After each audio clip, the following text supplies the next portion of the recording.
Hello, my name is Nicole, and thank you so much for taking the time out to listen. Today, I titled this message, The Peculiar Critic, Always Right, While Everyone Else is Wrong. The peculiar critic. What makes them peculiar, strange, bizarre? Well, these people tend to have a scattered brain, and they're not always consistent in what they say and what they do. Sometimes these individuals think themselves to be something special. They will say things that sound like a narcissist. They may even behave like that self-righteous believer who never does wrong, but there's something peculiar about them. Their conversation is off-putting. They tend not to make much sense at times. You may meet these people when you are at work events. These are people who you don't befriend. These are people that you wonder why everyone else isn't talking to them.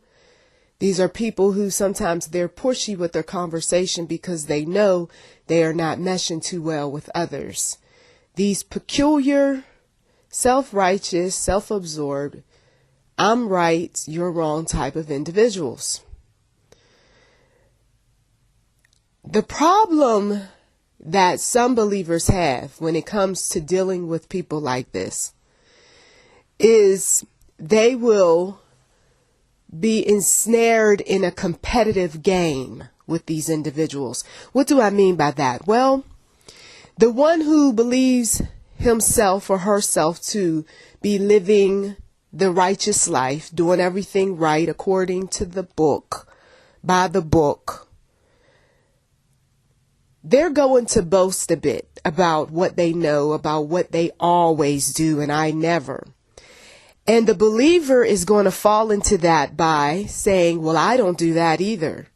And I am this and I'm that and I would never. And so you listen to the conversation between the believer and the one who may not believe or may believe, but he or she is definitely on that self-righteous trip. You get put off when you're on the outside looking in. Why would the believer who's a child of God, who has wisdom, talent, skills, allow his or herself to go down a rabbit hole kind of conversation that most likely is going to do what? Nothing. There's no resolve. If anything, some people will walk away with some hurt feelings. Doesn't the believer see the issue coming? Well, some don't because they're self-righteous as well. They believe themselves to be something special too. So they get caught up in this bizarre conversation with someone who may have a personality disorder or some type of mental illness.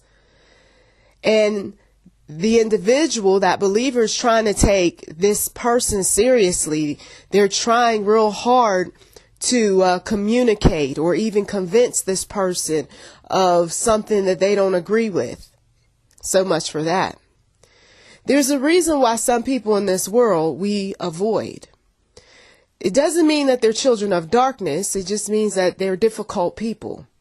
They're odd people. They're people who simply cannot relate. Some of them just don't know how to communicate.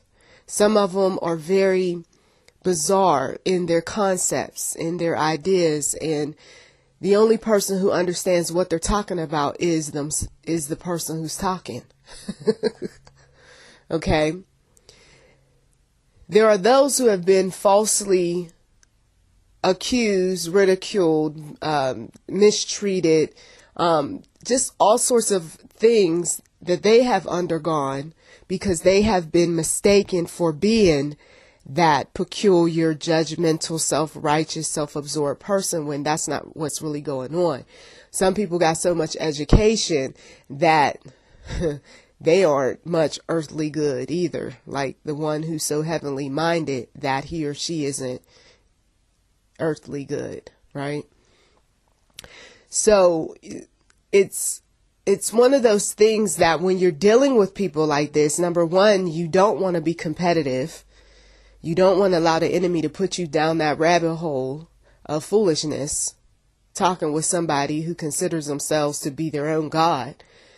Number two, you don't want to get into these types of disputes with a fellow believer, because somebody on the outside looking in see two believers arguing with each other. I'm not interested in your God. No, thank you. Your God can't even keep peace between you two, you see. The other thing is that when you come across a peculiar person, as much as you would like to explain away this, that, and the other, and bring up some statistics and build up a case and pull out some evidence and proof, at the end of the day, what did it do? What did it really do doing all of that?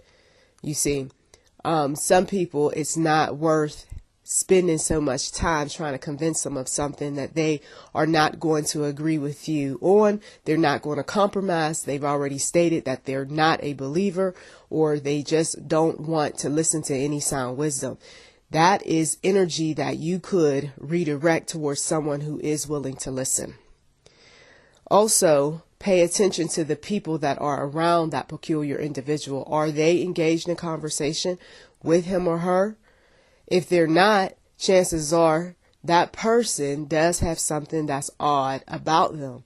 And so people who cannot tolerate odd behaviors, strange conversations, they don't feel like working their brain extra hard to figure out what the person is saying, using all sorts of terminologies that nobody else understands, they will distance themselves.